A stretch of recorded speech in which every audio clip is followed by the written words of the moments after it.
Hello friends, welcome to my new video. आज का जो वीडियो है वो है भारतीय राज व्यवस्था यानी कि इंडियन पॉलिटी के ऊपर। तो आज के इस वीडियो में हम कुछ क्वेश्चंस करेंगे। तो उन क्वेश्चंस को आपको देखना है किस तरीके से वो क्वेश्चन आपको एग्ज़ाम में देखने को मिलेंगे। तो शुरू करते हैं। पहला क्वेश्चन है, राष्ट्रपति कोई अध्यादेश निम्न से किस परिस्थिति में जारी कर सकता है? ऑप्शन है, जब देश पर विदेशी आक्रमण की संभावना हो, या जब संसद तत्संबंधित विधेयक को पारित ना करे, या जब संसद का सत्रावसान हो गया हो, या स्वविवेक से कभी भी। तो इसका जो करेक्ट आंसर है वो है जब संसद का सत्रावसान हो गया हो। राष्ट्रपति जो है उसी परिस्थिति में जो है आदेश जारी कर सकता है, यानी इसका करेक्ट आंसर है सी। नेक्स्ट क्वेश्चन देखते हैं। नेक्स्ट क्वेश्चन है, संसद राज्य सूची के किसी विषय पर किस परिस्थिति में कानून बना सकती है? तो ऑप्शंस आपके सामने हैं, आप देख सकते हैं ऑप्शंस। तो संसद जो है राज्य सूची के किसी भी विषय पर कब जो है कानून बना सकती है? जब देश में आपातकाल की घोषणा लागू हो, जब दो या दो से अधिक राज्य सूची के किसी विषय पर कानून बनाने के लिए संसद से प्रार्थना करें, जब राज्यसभा इस आशय का प्रस्ताव पारित कर दे कि राज्य जो है सूची का अमुक विषय अब राष्ट्रीय महत्व का हो गया है, या उपर्युक्त सभी परिस्थितियों में। तो संसद जो है राज्य सूची के अंतर्गत सभी परिस्थितियों में जो है कानून बना सकती है, यानी इसका करेक्ट आंसर है डी। नेक्स्ट क्वेश्चन है, कोई व्यक्ति लोकसभा चुनाव में चुना जाता है और प्रधानमंत्री उसे मंत्री नियुक्त कर लेता है। कुछ समय पश्चात उस व्यक्ति का चुनाव रद्द हो जाता है। ऐसी स्थिति में निम्न में से क्या संविधान सम्मत है? ऑप्शंस आप देख लीजिए। वो 6 महीने तक मंत्री पद पर रह सकता है, यानी 6 महीने के अंदर ही वह राज्यसभा का सदस्य चुन लिया जाए तो भी उसे मंत्री पद नहीं छोड़ना पड़ेगा। यदि 6 महीने के भीतर ही वह लोकसभा के किसी उपचुनाव में विजयी होकर लोकसभा का सदस्य बन जाए तो भी उसे मंत्री पद नहीं छोड़ना पड़ेगा। उपयुक्त सभी संविधान सम्मत है। तो ये जो किसका करेक्ट आंसर है वो है डी, यानी कि उपयुक्त सभी जो संविधान सम्मत है, सभी ऑप्शन है वो करेक्ट है। नेक्स्ट क्वेश्चन है, भारतीय स्वतंत्रता अधिनियम 1947 पारित हो जाने के बाद भारतीय संविधान सभा की स्थिति में क्या परिवर्तन हुआ? तो इसके लिए जो है संविधान सभा पर कोई प्रतिबंध नहीं रह गया। मुस्लिम लीग के सदस्य इससे पूर्णतः अलग हो गए।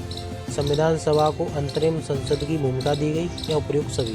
तो इसका जो करेक्ट आंसर है वो है उपर्युक्त सभी, यानी कि इसके जो है सभी ऑप्शन जो है करेक्ट है। नेक्स्ट क्वेश्चन है, संपत्ति के मूल अधिकार को किस संविधान संशोधन द्वारा समाप्त किया? तो संपत्ति के जो मूल अधिकार था उसको 44वें संविधान संशोधन द्वारा जो है ये समाप्त किया गया, यानी इसका करेक्ट आंसर है बी। नेक्स्ट क्वेश्चन है, राजनीति के निर्देशक सिद्धांत किस देश के संविधान से लिए गए हैं? राजनीति के निर्देशक सिद्धांत जो है ये लिए गए आयरलैंड से, इसका करेक्ट आंसर है ए। नेक्स्ट क्वेश्चन है, संविधान के संशोधन में नीति निर्देशक तत्वों को मौलिक अधिकारों से प्राथमिकता दी गई है, यानी कि नीति निर्देशक तत्वों को जो ज़्यादा प्रायोरिटी दी गई मौलिक अधिकारों से। तो ये संशोधन कब हुआ था? ये हुआ था 42वें संविधान संशोधन द्वारा, यानी उसका करेक्ट आंसर है ए। नेक्स्ट क्वेश्चन है, भारत किस प्रकार एक धर्मनिरपेक्ष राज्य है? तो जो है राज्य का कोई धर्म नहीं है, धर्म को व्यक्तिगत मामला समझा जाता है। राज्य धर्म या जात के आधार पर भेदभाव नहीं कर सकता, उपयुक्त सभी। इसका करेक्ट आंसर है उपयुक्त सभी। भारत जो है एक जो है धर्मनिरपेक्ष राज्य है, इसके लिए सभी ऑप्शन इसके करेक्ट है। नेक्स्ट क्वेश्चन है, केंद्रीय व राज्य विधायिकाएं जिन विषयों पर कानून बनाती हैं उनके व्यापक वर्गीकरण के संबंध में कौन सा कथन सही है? तो इसके लिए जो करेक्ट आंसर है वो है सभी ऑप्शन, यानी कि उपयुक्त सभी कथन जो है ये सही है। यानी कि संसद संघीय सूची में वर्णित विषयों पर कानून बनाती है, राज्य विधायिका राज्य सूची में वर्णित विषयों पर कानून बनाती है, सम्मिलित सूची में वर्णित विषयों पर ये दोनों ही कानून बना सकती है, यानी सभी ऑप्शन इसके करेक्ट हैं। नेक्स्ट क्वेश्चन है, डॉक्टर बी आर अम्बेडकर ने इनमें से कौन से अधिकार को संविधान का हृदय और आत्मा की संज्ञा दी है? संविधान का हृदय और आत्मा की संज्ञा दी है संवैधानिक उपचारों का अधिकार, यानी इसका करेक्ट आंसर है सी। नेक्स्ट क्वेश्चन है, भारत के संविधान के किस अनुच्छेद में अल्पसंख्यकों के हितों की संरक्षण की व्यवस्था है? तो ये है अनुच्छेद 29, यानी इसका करेक्ट आंसर है बी। ये थोड़ा ऊपर नीचे हो गया। अनुच्छेद 29 के अंतर्गत अल्पसंख्यकों की जो माइनॉरिटीज हैं उनके हितों के संरक्षण की व्यवस्था है। नेक्स्ट क्वेश्चन है, लोक लेखा समिति यानी पब्लिक अकाउंट कमेटी का अध्यक्ष कौन होता है? तो ये होते हैं लोकसभा अध्यक्ष द्वारा मनोनीत किया जाता है, यानी कि लोक लेखा समिति का अध्यक्ष जो है लोकसभा अध्यक्ष द्वारा मनोनीत किया जाता है, यानी इसका करेक्ट आंसर है बी। नेक्स्ट क्वेश्चन देखते हैं। नेक्स्ट क्वेश्चन है, भारतीय संविधान के किस अनुच्छेद में निर्वाचन आयोग के गठन का प्रावधान किया गया है? तो भारत के निर्वाचन आयोग का गठन का प्रावधान जो है ये किया गया अनुच्छेद 324 के अंतर्गत, आर्टिकल 3 to 4। नेक्स्ट क्वेश्चन है, निम्नलिखित में से कौन संसद की कार्रवाई में भाग लेने के लिए अधिकृत है लेकिन मतदान नहीं कर सकता? तो ये है भारत का महान्यायवादी, यानी कि attorney general of India, CJI। Next question है,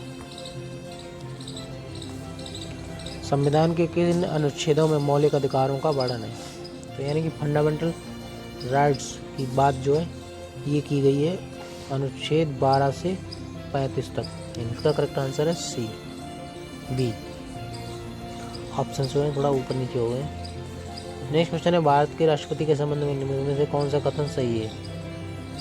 ऑप्शन है, राष्ट्रपति का कार्यकाल 5 वर्ष का होता है, राष्ट्रपति चुनाव की निर्वाचक मंडली में संसद के दोनों सदनों एवं राज्य विधानसभाओं के निर्वाचित सदस्य शामिल होते हैं, वर्तमान में राष्ट्रपति का वेतन 5 लाख रुपए प्रतिमाह, या राष्ट्रपति को पदच्युत नहीं किया जा सकता। तो इसका जो करेक्ट ऑप्शन है वो है राष्ट्रपति को पदच्युत नहीं किया जा सकता, यानी कि पद से नहीं हटाया जा सकता, उसको सिर्फ महाभियोग द्वारा ही हटाया जा सकता है। नेक्स्ट क्वेश्चन है, भारत एक पंथ निरपेक्ष यानी कि सेकुलर राज्य, इसकी स्पष्ट घोषणा संविधान में कहाँ की गई है? तो इसकी स्पष्ट जो घोषणा की गई है प्रस्तावना में, यानी प्रियम्बल में। नेक्स्ट क्वेश्चन है, मूल अधिकारों की सूची में से संपत्ति का अधिकार किस प्रधानमंत्री शासनकाल में निकाला गया था? यानी कि संपत्ति का अधिकार जो है 42 संपत्ति का अधिकार किस प्रधानमंत्री शासनकाल में निकाला गया? तो ये निकाला गया मोरारजी देसाई के शासनकाल में, यानी कि जब मोरारजी देसाई जी प्राइम मिनिस्टर थे उस समय जो है मूल अधिकारों की सूची से जो संपत्ति का अधिकार निकाला गया। नेक्स्ट क्वेश्चन है, किसी नज़रबंद व्यक्ति की न्यायालय में अपने समक्ष उपस्थिति प्राप्त करने के लिए उच्च न्यायालय अथवा सर्वोच्च न्यायालय कौन से लेख यानी रिट जारी करते हैं? तो जारी होती है हैबियस कॉर्पस, यानी इसका करेक्ट आंसर है बी। इम्पॉर्टेंट है, काफ़ी एग्जाम में आई है। हैबियस कॉर्पस जो है ये जारी करते हैं। नेक्स्ट क्वेश्चन है, संविधान का 73वां संशोधन अधिनियम में से किससे संबंधित है? 73वां संविधान संशोधन जो है ये संबंधित है पंचायती राज से, पंचायती राज से, यानी इसका करेक्ट आंसर है सी।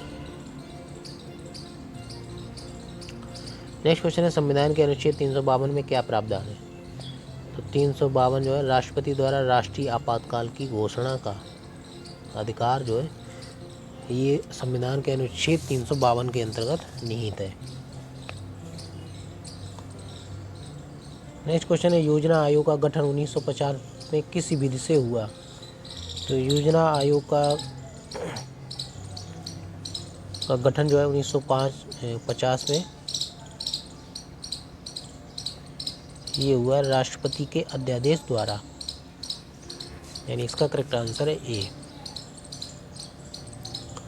नेक्स्ट है, राष्ट्रीय महिला आयोग की स्थापना किस विधि से हुई? तो राष्ट्रीय महिला आयोग की स्थापना जो है ये हुई संसद के कानून द्वारा, यानी इसका करेक्ट आंसर है बी। नेक्स्ट है, भारत के संविधान की प्रस्तावना में समाजवादी एवं धर्मनिरपेक्ष शब्दों का समावेश किस संशोधन द्वारा किया गया? तो ये संशोधन हुआ था 42वां संविधान संशोधन, यानी इसका करेक्ट आंसर है बी। नेक्स्ट क्वेश्चन है, संसद के सभागार में संविधान सभा यानी कि कॉन्स्टिट्यूएंट असेंबली की प्रथम बैठक कब संपन्न हुई? तो प्रथम बैठक हुई थी 9 दिसंबर 1946 को। यानी इसका करेक्ट आंसर है सी, 9 दिसंबर 1946। नेक्स्ट है, लोक लेखा समिति में लोकसभा एवं राज्यसभा के क्रमशः कितने सदस्य होते हैं? तो लोक लेखा समिति में लोकसभा एवं राज्यसभा यानी कि लोकसभा के जो सदस्य होते हैं वो होते हैं 15 और राज्यसभा के होते हैं 7। लोकसभा के 15 और राज्यसभा के 7। नेक्स्ट क्वेश्चन है, संविधान के किस भाग में देश में कल्याणकारी राज्य की स्थापना की गई है?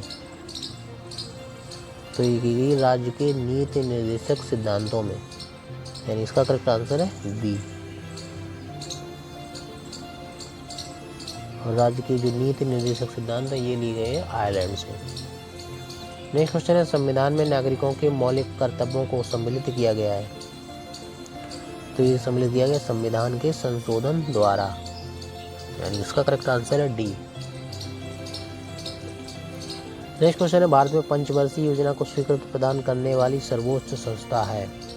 तो पंचवर्षीय योजना जो है ये जो है इसकी स्वीकृति जो है ये दी थी राष्ट्रीय विकास परिषद ने। इसका करेक्ट आंसर है ए। नेक्स्ट क्वेश्चन है, निम्नलिखित विधेयकों में से किसे राष्ट्रपति पुनर्विचार के लिए भेजे बिना स्वीकृति प्रदान करता है?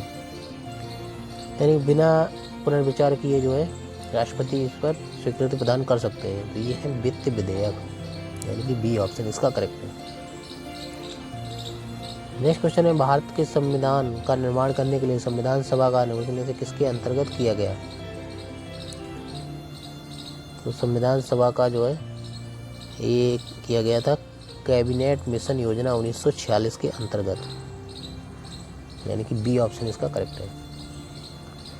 नेक्स्ट क्वेश्चन है, 26 नवंबर 1949 को भारत का संविधान किसके द्वारा स्वीकार किया गया था? 26 नवंबर को हुआ था संविधान सभा द्वारा स्वीकार। यानी इसका करेक्ट आंसर है सी।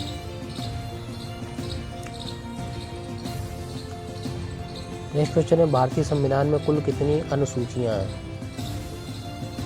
तो टोटल है 12 अनुसूचियां। भारतीय संविधान में 12 जो है अनुसूचियां हैं। नेक्स्ट क्वेश्चन है, शिक्षा को किस संविधान संशोधन द्वारा समवर्ती सूची में रखा गया? शिक्षा को जो है समवर्ती सूची में रखा गया है 42वें संविधान संशोधन द्वारा। यानी इसका करेक्ट आंसर है बी। नेक्स्ट क्वेश्चन है, वाक और अभिव्यक्ति की स्वतंत्रता पर निम्नलिखित में से किस आधार पर निर्बंधन लगाया जा सकता है? तो ये निर्बंधन लगाया जा सकता है लोक व्यवस्था, शिष्टाचार और सदाचार के हित में, न्यायालय अवमान और मानहानि के केस में। यानी इसका जो करेक्ट आंसर हो जाएगा वो हो जाएगा उपयुक्त सभी आधारों पर। यानी कि राज्य की सुरक्षा और विदेशी राज्यों के साथ मैत्रीपूर्ण संबंध के संबंध में भी, और लोक व्यवस्था और न्यायालय अवमान, यानी कि तीनों के केस में ये पॉसिबल है। यानी उपयुक्त सभी आधारों पर। नेक्स्ट क्वेश्चन है, भारतीय संविधान के अनुच्छेद 22 के अंतर्गत किसी अपराध के लिए सामान्य विधि के अंतर्गत गिरफ्तार व्यक्ति को प्रदत्त अधिकार निम्नलिखित में से किसे प्राप्त नहीं है? विदेशी व्यक्ति, विदेशी शत्रु, या निवारण निरोध अधिनियम के अंतर्गत निरुद्ध व्यक्ति। तो इसका जो करेक्ट आंसर है वो है विदेशी शत्रु और निवारण निरोध अधिनियम के अंतर्गत निरुद्ध व्यक्ति। यानी कि 2 और 3 का ऑप्शन है बी। यानी कि बी ऑप्शन इसका करेक्ट है। नेक्स्ट क्वेश्चन है, उच्चतम न्यायालय का कोई न्यायाधीश सिद्ध कदाचार अथवा असमर्थता के आधार पर किसके द्वारा हटाया जा सकता है? तो हटाया जा सकता है संसद के 2/3 सदस्यों द्वारा समर्थित समवेदन पर राष्ट्रपति के आदेश द्वारा।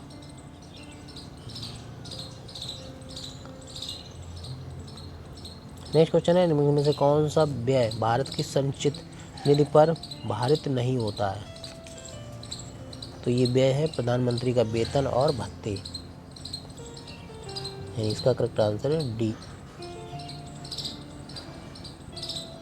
नेक्स्ट क्वेश्चन है, उच्चतम न्यायालय के न्यायाधीश अपना पद ग्रहण करने से पूर्व तीसरी अनुसूची में दिए गए प्रपत्र के अनुसार किसके समक्ष शपथ ग्रहण करते हैं?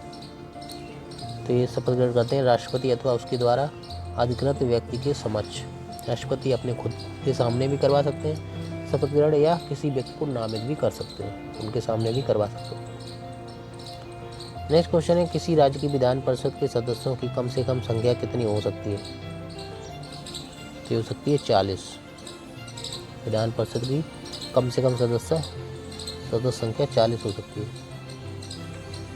नेक्स्ट क्वेश्चन है, भारतीय संविधान की प्रस्तावना में प्रथम संशोधन किस वर्ष हुआ? तो ये हुआ 1976 में।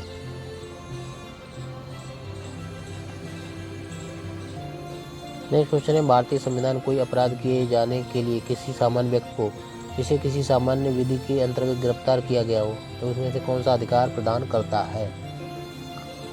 ऑप्शन है, गिरफ्तारी के कारण शीघ्रता से बताए जाने का अधिकार, अपनी रुचि के अनुरूप वकील से परामर्श लेने एवं बचाव करने का अधिकार, गिरफ्तारी के 24 घंटे के अंदर मजिस्ट्रेट के समक्ष प्रस्तुत किए जाने का अधिकार, या उपयुक्त सभी अधिकार। इसका करेक्ट आंसर है उपयुक्त सभी अधिकार जो है ये प्रदत्त है। नेक्स्ट क्वेश्चन है, उच्च न्यायालय के किसी न्यायाधीश की आयु के बारे में उत्पन्न किसी प्रश्न का विनिश्चय कौन करता है?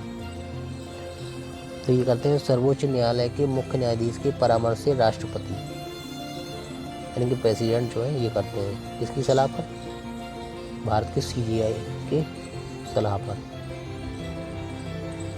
नेक्स्ट क्वेश्चन है, संयुक्त संसदीय समिति के अध्यक्ष का मनोनयन किया जाता है? किया जाता है लोकसभा अध्यक्ष द्वारा। संयुक्त संसदीय समिति के अध्यक्ष का मनोनयन किया जाता है लोकसभा अध्यक्ष द्वारा। नेक्स्ट क्वेश्चन है, भारतीय संविधान में संघ की कार्यपालिका शक्ति किसमें निहित है? तो ये निहित है राष्ट्रपति में। संघ की कार्यपालिका शक्ति जो है ये निहित है राष्ट्रपति में। नेक्स्ट क्वेश्चन है, राष्ट्रपति अपना त्यागपत्र उपराष्ट्रपति को देते हैं, बताइए उपराष्ट्रपति इस त्यागपत्र की सूचना किसको देते हैं? उपराष्ट्रपति इसकी सूचना देते हैं लोकसभा अध्यक्ष को। तो इसका करेक्ट आंसर है डी। नेक्स्ट क्वेश्चन है, राष्ट्रपति के निर्वाचन में उत्पन्न शंकाओं और विवादों की जांच और विनिश्चय का अधिकार किसे प्राप्त है? ये प्राप्त है सर्वोच्च न्यायालय को। नेक्स्ट क्वेश्चन है, मंत्रिपरिषद किसके प्रति सामूहिक रूप से उत्तरदायी होती है? मंत्रिपरिषद होती है लोकसभा के प्रति, यानी कि डी ऑप्शन इसका करेक्ट है। नेक्स्ट क्वेश्चन है, भारतीय संविधान का अनुच्छेद 368 संविधान में संशोधन किए जाने की प्रक्रिया बताता है, बताइए संविधान संशोधन निम्न से किस प्रकार किया जा सकता है? संविधान संशोधन जो है संसद के साधारण बहुमत द्वारा, संसद के विशेष बहुमत से, या संसद के विशेष बहुमत तथा राज्यों के अनुसमर्थन, यानी कि उपयुक्त सभी प्रकारों से संशोधन किया जा सकता है। नेक्स्ट क्वेश्चन है, लोकसभा में सर्वाधिक प्रतिनिधित्व के आधार पर राज्यों का क्रम क्या है? तो सबसे ज़्यादा लोकसभा की जो सीटें हैं वो है उत्तर प्रदेश में, फिर है महाराष्ट्र में, फिर है पश्चिम बंगाल में। उत्तर प्रदेश में 80 लोकसभा की सीटें हैं। नेक्स्ट क्वेश्चन है, समान न्याय और निःशुल्क विधि सहायता का प्रावधान संविधान के किस अनुच्छेद में है? समान न्याय और निःशुल्क विधि सहायता का प्रावधान है अनुच्छेद 39A के अंतर्गत। नेक्स्ट क्वेश्चन है, किस नेता को भारत का बिस्मार्क कहा जाता है? ये काफ़ी इंपॉर्टेंट क्वेश्चन है। भारत का बिस्मार्क जो है किस नेता को कहा जाता है? ये कहा जाता है सरदार वल्लभ भाई पटेल को। इसका करेक्ट आंसर है सी। नेक्स्ट क्वेश्चन है, राष्ट्रपति शासन पहली बार किस राज्य में लागू किया गया? सबसे पहले लागू हुआ पंजाब, यानी कि पेप्सू। पंजाब में सबसे पहले जो राष्ट्रपति शासन लगाया गया। नेक्स्ट क्वेश्चन है, युद्ध अथवा भारत पर आक्रमण होने की स्थिति में निम्न में से कौन अंतिम रूप से आक्रमणकारी के विरुद्ध युद्ध की घोषणा करता है? तो ये करते हैं राष्ट्रपति। राष्ट्रपति जो अंतिम मोहर लगाएंगे कि युद्ध जो है स्टार्ट हो गया है। नेक्स्ट क्वेश्चन है, निम्न में से कौन सा कथन सही नहीं है? राज्यसभा की अधिकतम संख्या 250 है, राज्य निरंतरता का प्रतीक है, राज्यसभा की 2/3 सदस्य प्रत्येक दूसरे वर्ष की समाप्ति पर मुक्त हो जाते हैं, राज्यसभा में प्रत्येक राज्य और संघ राज्य क्षेत्रों में सीटों का आवंटन संविधान की 4वीं अनुसूची द्वारा नियत किया जाता है। तो इसका जो करेक्ट आंसर है वो है राज्यसभा के 2/3 सदस्य जो है प्रत्येक दूसरे वर्ष की समाप्ति पर मुक्त हो जाते हैं। आप लोग जानते हैं कि राज्यसभा का जो कार्यकाल होता है वो 6 वर्ष होता है, इसलिए जो है राज्यसभा के 2/3 सदस्य जो है हर 2 साल के अंतर्गत अपने कार्य मुक्त होते रहते हैं। नेक्स्ट क्वेश्चन है, निम्न में से कौन सा कथन असत्य है? तो इसके लिए करेक्ट आंसर है वो है अध्यादेश मूल अधिकारों का अतिक्रमण कर सकते हैं। ये जो है असत्य है, यानी सही नहीं है। नेक्स्ट क्वेश्चन है, केंद्र राज्य वित्त संबंध का निर्धारण कौन करता है? तो ये करते हैं वित्त आयोग। केंद्र राज्य वित्त संबंध का निर्धारण होता है वित्त आयोग द्वारा। नेक्स्ट क्वेश्चन है, समवर्ती सूची में निम्न में से कौन सा विषय नहीं है? तो ये है राजस्व। समवर्ती सूची में जो है राजस्व जो विषय नहीं है, यानी इसका करेक्ट आंसर है सी। तो दोस्तों कैसा लगा आज का वीडियो कमेंट करके जरूर बताइएगा और वीडियो को शेयर कर दीजिएगा। Thank you for watching this video.